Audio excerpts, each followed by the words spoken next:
Hello everyone, this is Zico, and this is how to improve your survivor. If you have trouble kiting, then play characters such as Priestess, Perfumer, Seer, and Enchantress, because these guys are really easy to use and take really minimal effort, honestly. If you guys are playing in a 4-group clom, then I recommend 2 rescuers and 1 decoder, such as mechanic or prisoner. If you bring this sort of setup, you'll usually get a tie or even a win because it's very hard to lose if you are promoting Cypher Rush and confirming rescue, which will be like a pain in the butt for hunters. Sorry, hunter mains. Now this next tip is for seer mains. So if you have a barmaid or doctor on your team and they get injured and they say help me or follow me, this means give them an owl. And if you don't do this and you decide, hey, I'm gonna keep this owl for myself because you have the elixir and or a syringe, so why should I give you an owl? You are the worst, and you are what people call a random. You should also be giving your owl to those people that are about to be sent back into the manor, so you can promote cypher rushing and possibly even get you guys a win by just using 1 owl. My 4th tip is for those of you that carry thank you or sorry. Please don't carry these 2 messages. They really don't mean anything to the team, and I would rather you tell me that the hunter is near me than saying sorry for no reason. These 2 messages are practically useless to your team. You can always thank them in post-match if they were doing really good. But if you're using this to talk smack, then honestly there's something wrong with you and you shouldn't be playing rank if you're this salty. But a tip for my salty survivors is just vent your emotions to a friend or whatever that plays a game, because I'm sure you at least made 1 friend in the game. Even if you haven't, then you probably know why. My next tip is do not decode together, please. This cancels the whole cypher rush and will usually lead you to only have 3 ciphers done instead of 2, and that can be a really big issue. In fact, that could usually lead your team to a loss. Now this next tip isn't really a tip, it's common sense. Do not rescue while detention is up. And if there are 4 people still alive and one of you go down, just don't try for the 4-man, honestly. My other tip is for you guys that are always getting terror shock. Do not risk the terror shock if you are not already injured. If you are injured, risk the terror shock, vault everything, I don't care. But if you are fully healed, do not risk the terror shock. It's really dumb and you basically throw the game. It is mainly for my rescuers, so if you're in a rescuer main, just get hit once and leave. If you already got hit, just leave, let them get hit with a tide turner. It still buys you 20 seconds, which is enough to cypher rush. So please do not get down, elbow pad your way out, watch your way out, shovel your way out, just get out of there as fast as you can. Don't worry about the other person, you already saved them, and then the tide turner will do its job.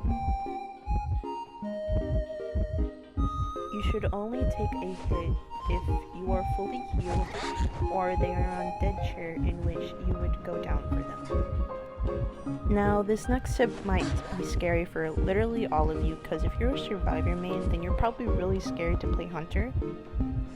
Practice your hunter to memorize the spawns. That way, when you're playing survivor, you already know where the hunter spawns and you know whether or not to start transitioning.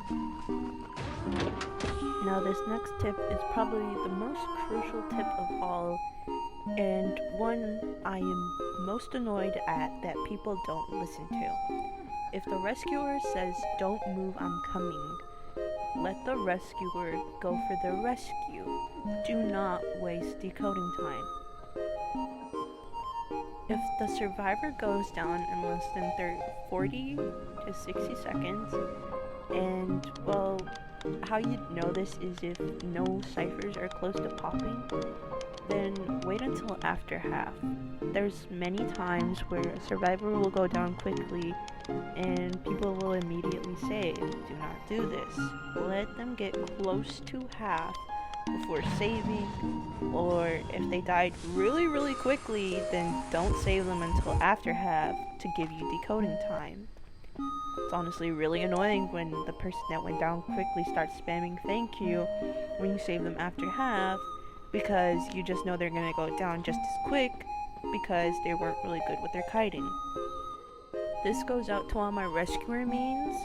Alright, so if you're playing Survivor and you're not playing a rescuer, die as close to middle as you can, because your rescuer is going to cry their eyes out if you're across the map from them and they can't go to save you on time. So die to it as close to middle as you can to give them more time to get you before half. Otherwise, you're going to make them do the mile run and they're going to hate you for it. Now, if you really want to go try hard, always choose decoding over healing if there is one cipher remaining. If your cipher machine is primed and you mention that it's primed and they say focus on decoding, this means pop it. Like I mentioned earlier, never risk a win for a 4-man escape, or even a tie for a 3-man escape. Just leave. If your cipher machine is primed and they teleport on you, just pop it. Now this is for my seer and enchantress mains. Please do not follow the hunter to collect stacks. Number 1, you're really annoying and I don't like you.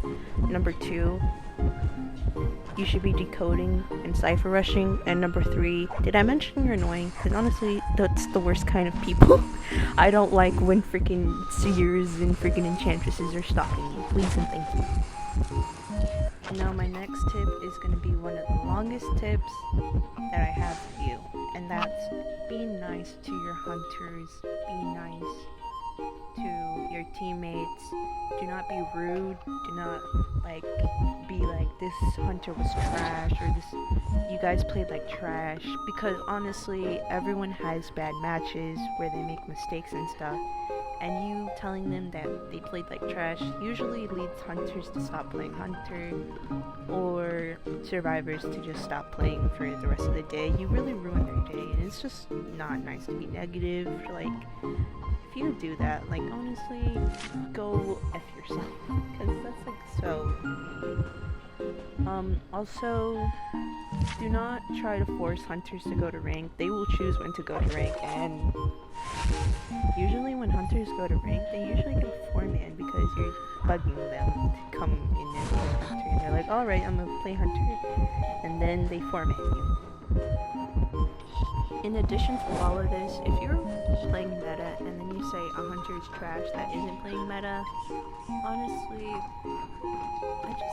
it's bad for you, because you're just proving that they played better, because they're not even playing meta. They're playing characters that aren't even played that often, and you're calling them trash, even though you're going around playing priestess or perfumer or whatever. Even though I just suggested these, well, now you get an idea as to why they are used in top tier, because you survive longer. Because clearly, some top tier players cannot kite long enough for 3 ciphers to go down. And that's why they need to play certain characters, because they can't kite that well. And this may piss some survivors off, but it's true.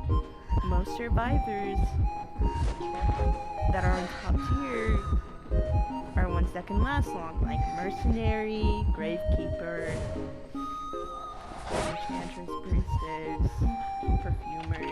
They make you last longer, and that's why they are meta. No one wants to take actual skills such as like barmaid, postman, and all that stuff that don't really have much to protect them, and those actually require skills. So if you want to, like, hey, I'm really skilled survivor, then take characters. Like, do not play meta just because someone wants you to. Play whatever character you want. Get a badge for whatever character you want. And just play for fun. There's no reason to sweat or anything as survivor or hunter. There's really no reason to sweat. Just continue playing whatever you want. Now, my very final tip is choose fun over suffering. If you find yourself like being really upset and being really mad most of your days when you're playing ID, take a break. Because you should be playing this game for fun, not because, you know, your ranks or whatever. Ranks will not benefit you. They make you look quote unquote cool, but they really don't. Like, I'd rather have no badges and not sweat at all or like worry about anything than have badges and then be worried or upset and find myself being toxic. Do not become toxic over some stupid badges, because honestly it's not worth it. You should be playing this game for fun. Now that is all my advice for today, guys, and tell me if these tips actually helped you out at least a little bit, especially these last couple tips, because they're mainly to make you enjoy this game more, because honestly right now it's like I'm playing sometimes and even I am like, I should probably take a break because I'm not finding this game fun anymore. And that, when you're thinking that, just take a short break from the game. You don't have to completely delete it or anything, just take a break. Also, when the Wu Chang skin comes out, I'm going to get it. Okay, there's nothing that's stopping me from getting that skin, okay? Okay then, bye bye my nasty survivor mains.